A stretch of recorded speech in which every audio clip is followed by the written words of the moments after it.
Hai guys, ketemu lagi dengan aku di channel Lady Din. Semoga kalian semua dalam keadaannya sehat dan bahagia. Kali ini, aku mau menceritakan kasus mengerikan di mana seorang anak tega habisi nyawa keluarganya demi uang warisan. Bagaimana kisah lengkapnya?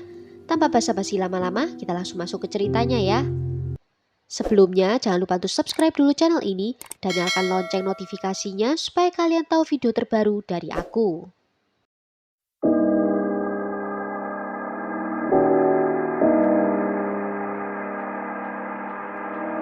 Patricia Columbo adalah anak pertama dari pasangan Frank dan Mary Columbo.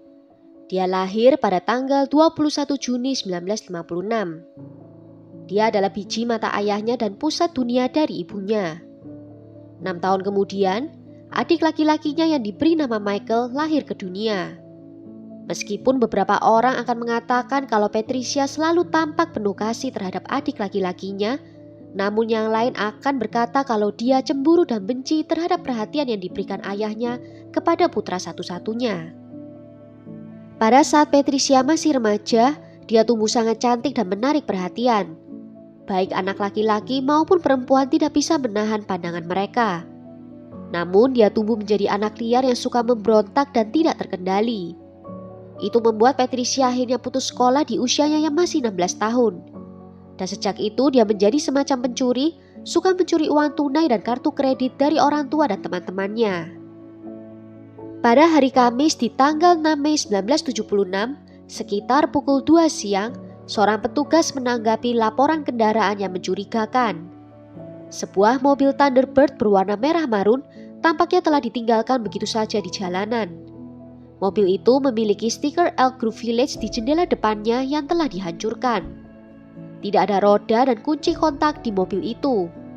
Menjadi jelas bahwa mobil itu tidak pernah dilaporkan dicuri dan dengan cepat dapat dilacak kalau pemiliknya adalah Frank Columbo. Panggilan telepon dilakukan ke kediaman Frank dan Mary, tetapi tidak ada jawaban. Sore hari berikutnya, seorang petugas dikirimkan ke rumah Frank untuk memberitahu pasangan itu kalau mobil mereka telah ditemukan. Petugas tiba di rumah sekitar pukul 16:45 dan mereka langsung curiga. Ditemukan surat dan surat kabar yang menumpuk di beranda depan dan pintunya tidak terkunci. Petugas mengetuk pintu dan memanggil siapa saja yang mungkin ada di dalam. Tetapi hanya terdengar suara gonggongan anjing dari suatu tempat di dalam rumah.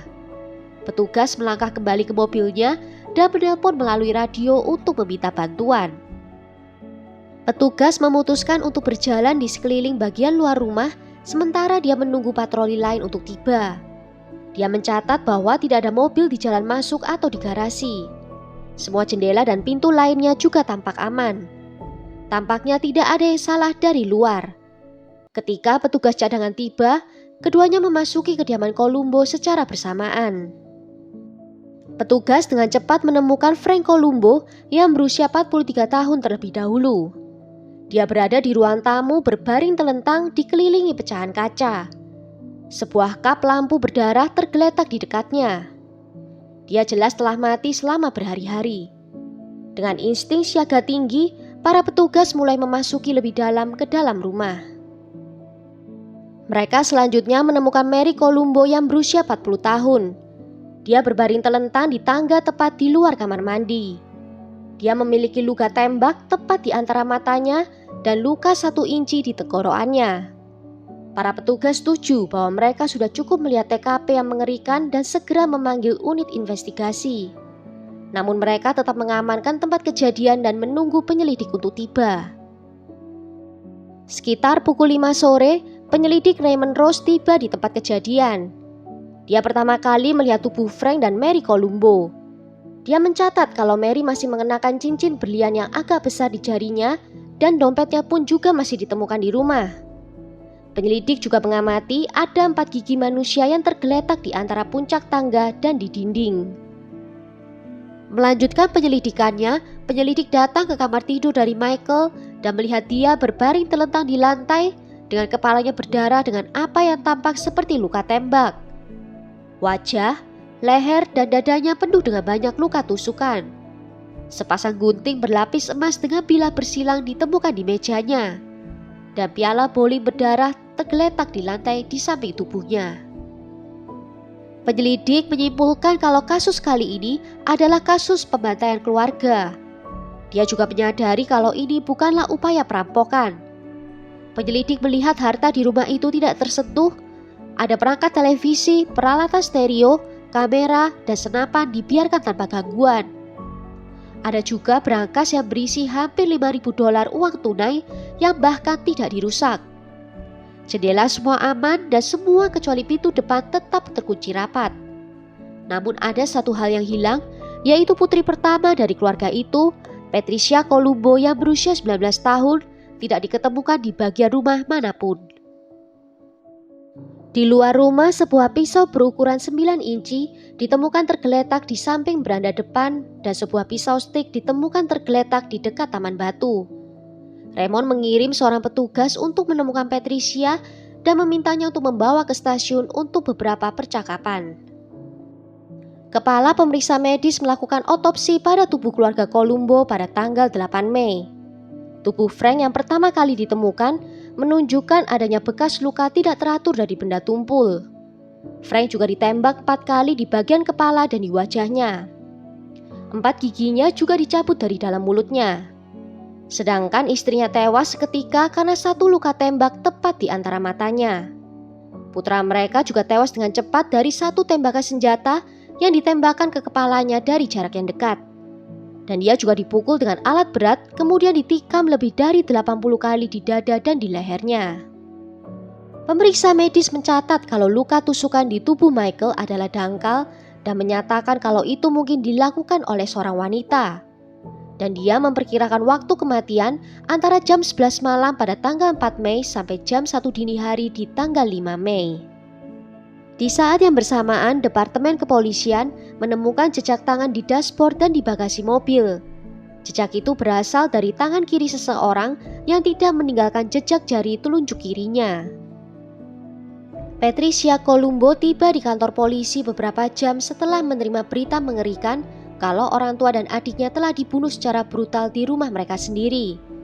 Namun dia tidak tampak terkejut, takut atau bahkan sedikit terganggu oleh fakta bahwa dia adalah satu-satunya yang selamat dari kehancuran total keluarganya.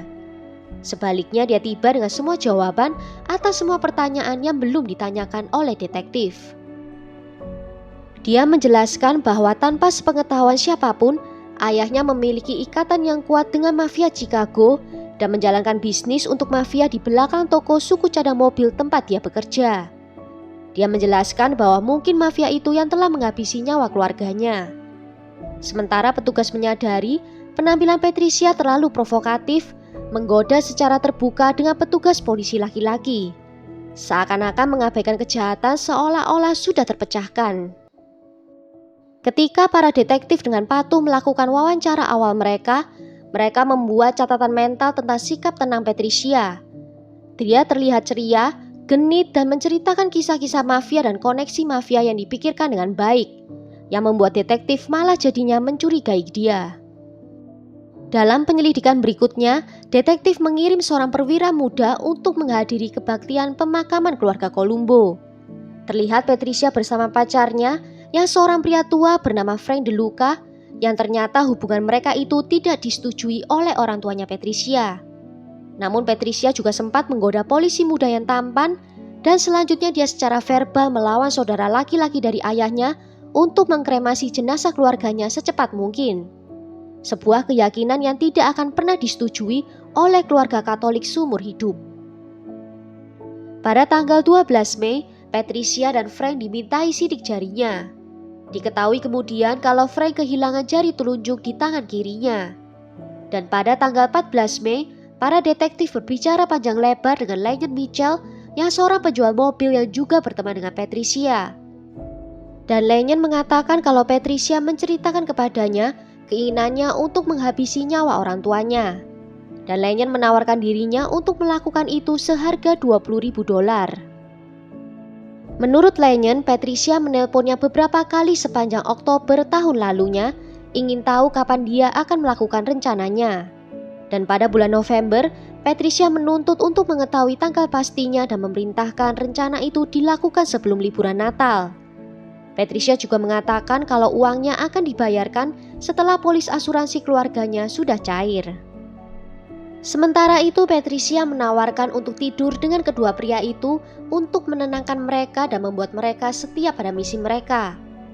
Kedua pria itu menerima kesepakatan itu, lagi pula pada kenyataannya memang tidur dengan Patricia lah tujuan awal mereka.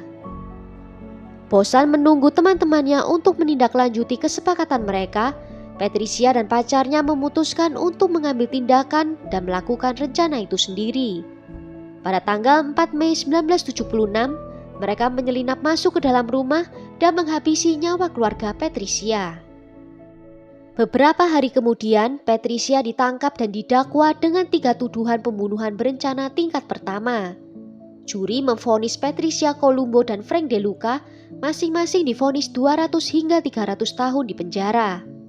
150 tahun untuk konspirasi untuk melakukan pembunuhan. Dan Patricia mendapatkan hukuman penjara tambahan 50 tahun karena permintaan untuk melakukan pembunuhan. Dan pada tahun 2020, sudah total 15 kali baik Patricia maupun Frank tidak mendapatkan pembebasan bersyarat. Well, sampai di sini dulu cerita kali ini. Bagaimana menurut kalian tentang kasus kali ini? Tulis ya pendapat kalian di kolom komentar. Akhir kata, terima kasih karena sudah nonton video ini sampai akhir. Sampai jumpa di video berikutnya. Ciao!